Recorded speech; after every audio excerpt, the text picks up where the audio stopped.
Guys, welcome back to my channel Varsha vlogs. ಎಲ್ಲರೂ ಹೇಗಿದ್ದೀರಾ? I hope ಎಲ್ಲರೂ ಚೆನ್ನಾಗಿದ್ದೀರಾ ಅಂತ ಅನ್ಕೊಂತೀನಿ. ಇವತ್ತಿನ ವ್ಲಾಗಲ್ಲಿ ನಾನು ಮತ್ತು ನಮ್ಮ ಅಕ್ಕ ಕಡಲೆಕಾಯಿ ಪರ್ಸೆಗೆ ಹೋಗ್ತಾ ಇದ್ದೀವಿ, ಬೆಂಗಳೂರಿನ ಬಸವನಗುಡಿಯ ಕಡಲೆಕಾಯಿ ಪರ್ಸೆಗೆ. ಸೊ ಬನ್ನಿ ಹೇಗಿರುತ್ತಂತ ನೋಡೋಣ.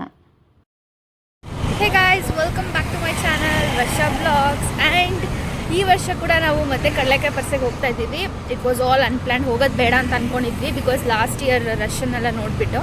ಬಟ್ ಹೋಗೋಣ ಅಂತ ಡಿಸೈಡ್ ಮಾಡ್ಕೊಂಡು ಹೋಗ್ತಾ ಇದ್ದೀವಿ. Time is already 7 o'clock. Full ಚೆನ್ನಾಗಿ ರೆಡಿ ಆಗಿಬಿಟ್ಟು ಒಂದಷ್ಟು ರೀಲ್ಸ್ ಫೋಟೋಸ್ ಎಲ್ಲ ತೊಗೋಬೇಕು ಅಂತ ನಾನು ನಮ್ಮ ಅಕ್ಕ ರೆಡಿಯಾಗಿ ಹೋಗ್ತಾ ಇದ್ದೀವಿ. ಲೆಟ್ಸಿ ಹೇಗಿರುತ್ತೆ ಅಂತ. ಈ ಸಲ ಬಂದು ನಾವು ಸೆಕೆಂಡ್ ಡೇ ಹೋಗ್ತಾ ಇದ್ದೀವಿ. ಲಾಸ್ಟ್ ಟೈಮ್ ಲಾಸ್ಟ್ ದಿನ ಹೋಗಿದ್ವಿ, ಅದಕ್ಕೆ ಸಿಕ್ಕಾಪಟ್ಟೆ ರಶ್ ಇತ್ತು. ನೋಡೋಣ ಈ ಸಲ ಹೇಗಿರುತ್ತೆ ಅಂತ.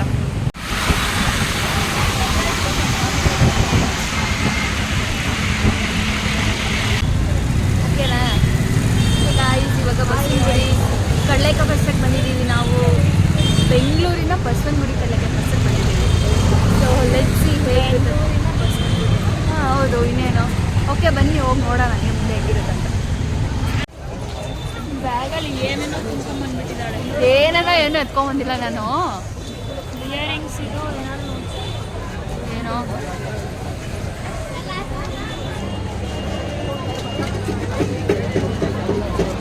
ಹೆಂಗ ಅನ್ನಿಸ್ತದೆ ಬಂದಿದ್ದೀನಿ. ಎಂಟ್ರಿ ಆಗಿದ್ದು ಬಟ್ ಅದು ಕಾಲಿಡಕ್ಕೆ ಜಾಸ್ತಿ ಇವಾಗ ನೋಡೋಣ.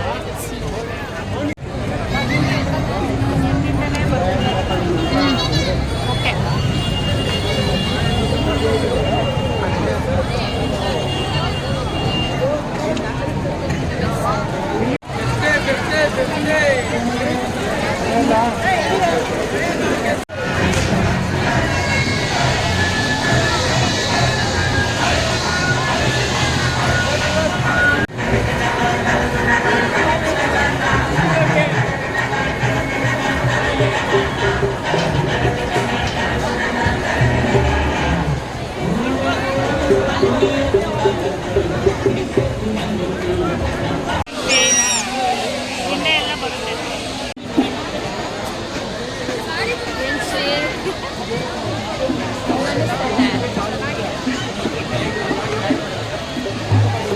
ನಾನು ಫುಲ್ಲು ಕ್ಯಾಮ್ರಾ ನೋಡ್ಕೊಂಡು ಹೋಗ್ತಾ ಇದ್ದೀನಿ. ನಮ್ಮ ಅಕ್ಕ ನನಗೆ ದಾರಿ ತೋರಿಸ್ತಾ ಇದ್ದಾಳೆ.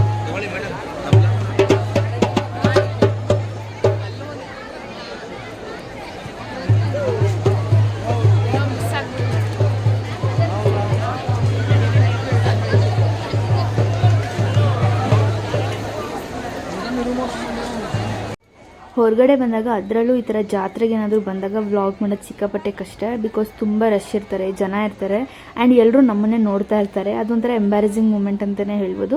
ಬಿಕಾಸ್ ನಮ್ಮನ್ನೇ ನೋಡ್ತಾ ಇರುವಾಗ ಮಾತಾಡೋದು ಗೊತ್ತಾಗಲ್ಲ, ಏನು ಮಾತಾಡೋಕ್ಕಂತ ಗೊತ್ತಾಗಲ್ಲ. ಆ್ಯಂಡ್ ಆಲ್ಸೋ ನೀವು ನೋಟಿಸ್ ಮಾಡಿರ್ಬೋದು ನನ್ನ ವಿಡಿಯೋದಲ್ಲಿ 2-3 ಜನ ಹಾಯ್ ಅಂತ ಹೇಳ್ತಾರೆ. ನಂಗೆ ಒಂಥರ ಎಸ್ಪೆಷಲಿ ಜಾತ್ರೆಯಲ್ಲಿ ಎಲ್ಲ ಹೋದಾಗ ಜನಗಳು ಜಾಸ್ತಿ ಇದ್ದಾಗ ರೆಕಾರ್ಡ್ ಮಾಡೋದು ಸ್ವಲ್ಪ ಮುಜುಗರ ಅನಿಸುತ್ತೆ. ಆ್ಯಂಡ್ ಇಲ್ಲಿ ಬಂದಾಗ ನಾವು ಒಂದಷ್ಟು ಇಯರಿಂಗ್ಸ್ ಮತ್ತು ಬ್ಯಾಂಗಲ್ಸ್ ನೋಡ್ತಾ ಇದ್ವಿ. ಸ್ವಲ್ಪ ಕಲೆಕ್ಷನ್ಸ್ ಎಲ್ಲ ಚೆನ್ನಾಗಿ ಕಾಣಿಸ್ತಾ ಇತ್ತು, ಅದಕ್ಕೆ ನೋಡೋಣ ಅಂತ ನೋಡ್ತಾ ಇದ್ವಿ.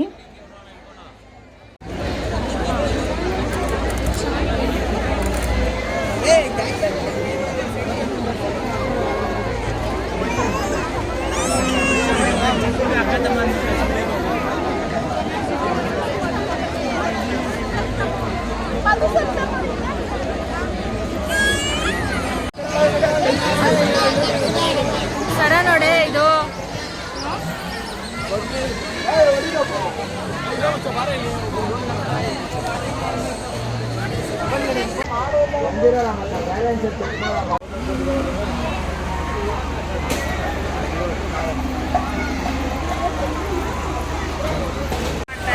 ಇವಾಗ ಪೊಟ್ಯಾಟೊ ಟ್ವಿಸ್ಟ್ ತಿನ್ನಕ್ಕೆ ಬಂದಿದ್ದೀವಿ. ಮತ್ತೆ ಲಾಸ್ಟ್ ಇಯರ್ ಥರನೇ ಅನ್ನಿಸ್ತೈತಲ್ಲ, ಸ್ವಲ್ಪ ಫುಲ್ಲು ಜನ ಇದ್ದಾರಪ್ಪ. ಲಾಸ್ಟ್ ಟೈಮ್ ಆ ಟೆಂಪಲ್ ಹತ್ರ ಹೋಗಿದ್ವಿ. ಇವಾಗ ಪೊಟ್ಯಾಟೊ ಟ್ವಿಸ್ಟ್ ತಿಂದ್ಬಿಟ್ಟು ಆಮೇಲೆ ಹೋಗ್ತೀವಿ.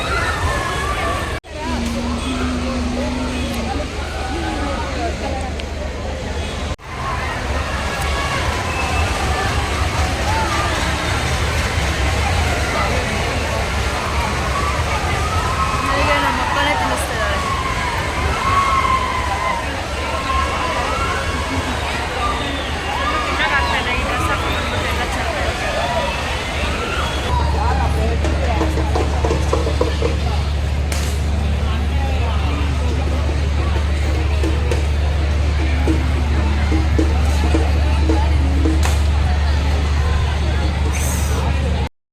ಜಾತ್ರೆ ಅಂದ್ರೇ ಲೈಟಿಂಗ್ ಎಫೆಕ್ಟ್ಸ್ ಎಲ್ಲ ನೋಡೋಕೆ ತುಂಬ ಖುಷಿ ಆಗುತ್ತೆ. ಆ್ಯಂಡ್ ಈ ಕಡೆ ಬಂದು ಫುಲ್ಲು ಗೇಮ್ಸ್ ಎಲ್ಲ ಇತ್ತು. ಆ ಗೇಮ್ಸ್ನೆಲ್ಲ ನೋಡ್ತಾ ಇದ್ವಿ. ನಾವಂತೂ ಯಾವುದೇ ಕಾರಣಕ್ಕೂ ಆ ಥರ ಗೇಮ್ಸ್ ಆಡೋಕ್ಕೆ ಹೋಗಲ್ಲ, ಬಿಕಾಸ್ ಅದು ಅಷ್ಟು ಸೇಫ್ ಇರಲ್ಲ. ಅದಕ್ಕೋಸ್ಕರ ನಾವು ಯಾವುದೂ ಗೇಮ್ಸ್ ಆಡೋಕ್ಕೆ ಹೋಗಲಿಲ್ಲ ಆ್ಯಂಡ್ ಜಸ್ಟ್ ನೋಡ್ಕೊಂಡು ಬಂದುಬಿಟ್ವಿ.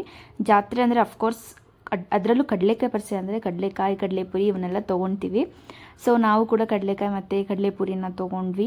ಹಾಗೆ ಇನ್ನೊಂದು ಸ್ವಲ್ಪ ಹೊತ್ತು ಸುತ್ತಾಡ್ಕೊಂಡು ಆಮೇಲೆ ನಾವು ದೊಡ್ಡ ಬಸವಣ್ಣನ ದೇವಸ್ಥಾನಕ್ಕೆ ಹೋದ್ವಿ.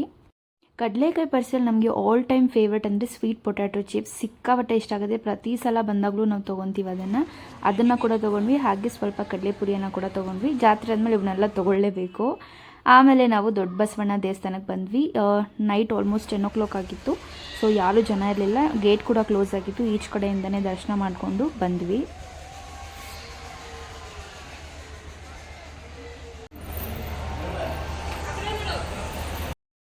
ಲೇಟ್ ನೈಟ್ ಆದರೂ ಕೂಡ ಸಿಕ್ಕಾಪಟ್ಟೆ ಜನ ಇದ್ದರು. ಆ್ಯಂಡ್ ಇನ್ನೂ ಜನ ಬರ್ತಾನೇ ಇದ್ದರು, ಕಡಿಮೆ ಅಂತೂ ಆಗ್ತಾನೆ ಇರಲಿಲ್ಲ. ಹಾಗೆ ನಾವೆಲ್ಲ ಫುಲ್ ಜಾತ್ರೆನೆಲ್ಲ ನೋಡಿಕೊಂಡು ನೆಕ್ಸ್ಟ್ ದೊಡ್ಡ ಗಣಪತಿ ದೇವಸ್ಥಾನ ಓಪನ್ ಇದೆ ಅಂತ ನೋಡ್ಕೊಂಡು ಬಂದ್ವಿ. ಬಟ್ ಅದು ಕೂಡ ಕ್ಲೋಸ್ ಆಗಿತ್ತು. ಇಟ್ಸ್ ಓಕೆ, ಟೈಮ್ ಆಗಿದೆ ಅಂದ್ಬಿಟ್ಟು ಆಮೇಲೆ ಎಲ್ಲನೂ ನೋಡಿಕೊಂಡು ಏನೂ ತಿನ್ನೋಕ್ಕಾಗಲಿಲ್ಲ, ಟೈಮ್ ಆಗೋಯಿತು. ಜಸ್ಟ್ ನೋಡ್ಕೊಂಡು ಬರೋಣ ಅನ್ನೋ ಅಷ್ಟರಲ್ಲೇ ಎಲ್ಲ ಟೈಮ್ ಆಗೋಯಿತು. ಸರಿ ಅಂದ್ಬಿಟ್ಟು ಹಾಗೆ ಹೊರಟ್ವಿ. ಮಧ್ಯಾಹ್ನ ಕೂಡ ಏನೂ ಊಟ ಮಾಡಿರಲಿಲ್ಲ. ತುಂಬ ಹೊಟ್ಟೆ ಹಸಿವಾಗ್ತಿತ್ತು. ಒಂದು ಆಲ್ಮೋಸ್ಟ್ 3 to 4 hours ಸುತ್ತಾಡಿದ್ವಿ. ಇದು ಆಶ್ರಮ ಸಿಗ್ನಲ್. ಎಲ್ಲ ಲೈಟಿಂಗ್ಸಿಂದ ತುಂಬ ಚೆನ್ನಾಗಿ ಡೆಕೋರೇಷನನ್ನು ಮಾಡಿದರು. ಆಮೇಲೆ ಏನಾದರೂ ತಿನ್ಕೊಂಡು ಹೋಗಲೇಬೇಕು, ಸಿಕ್ಕಾಪಟ್ಟೆ ಹೊಟ್ಟೆ ಹಸಿವಾಗ್ತದೆ ಅಂದ್ಬಿಟ್ಟು ನಿಯರ್ ಬೈ ಯಾವುದೋ ಒಂದು ಹೋಟೆಲ್ ಓಪನ್ ಇತ್ತು. ಅಲ್ಲಿ ಹೋಗ್ಬಿಟ್ಟು ಒಂದು ರೋಟಿನ ತಿನ್ಕೊಂಡು ಇಬ್ಬರು ಅದನ್ನೇ ಶೇರ್ ಮಾಡಿಕೊಂಡು ರೋಟಿನ ತಿಂದ್ಬಿಟ್ಟು ಆಮೇಲೆ ನಾವು ಮನೆಗೆ ಹೋದ್ವಿ. ರೋಟಿ ಅಂದರೆ ನಾನು ಹಿಂಗೋ ಇರುತ್ತೆ ಅಂದ್ಕೊಂಬಿಟ್ಟಿದ್ದೆ. ಅದು ಚಪಾತಿನೇ ವಿತೌಟ್ ಆಯಿಲ್ ಮಾಡಿರ್ತಾರೆ. ಬಟ್ ಓಕೆ, ಏನೋ ಒಂದು ಹೊಟ್ಟೆ ಹಸಿವಾಗ್ತಿತ್ತು ಅಂತ ತಿಂದ್ಬಿಟ್ಟು ಆಮೇಲೆ ನಾವು ಮನೆಗೆ ಹೊರಟ್ವಿ. ಹೀಗಿತ್ತು ನಮ್ಮ ಈ ವರ್ಷದ ಬಸವನಗುಡಿಯ ಕಡಲೆಕಾಯಿ ಪರಿಸೆ. ನಿಮಗೆಲ್ಲ ಈ ವ್ಲಾಗ್ ಇಷ್ಟ ಆಯಿತು ಅಂದರೆ ಲೈಕ್ ಮಾಡಿ, ಶೇರ್ ಮಾಡಿ, ಸಬ್ಸ್ಕ್ರೈಬ್ ಮಾಡಿ. ಪ್ಲೀಸ್ ಸಬ್ಸ್ಕ್ರೈಬ್ ಮಾಡಿ, ಅದನ್ನು ಮಾತ್ರ ಮರಿಬೇಡಿ. ಮತ್ತೆ ಹೊಸ ವಿಡಿಯೋ ಜೊತೆ ಸಿಗ್ತೀನಿ. ಅಲ್ಲಿವರೆಗೂ ಎಲ್ರಿಗೂ ಟಾಟಾ ಬಾಯ್, ಟೇಕ್ ಕೇರ್.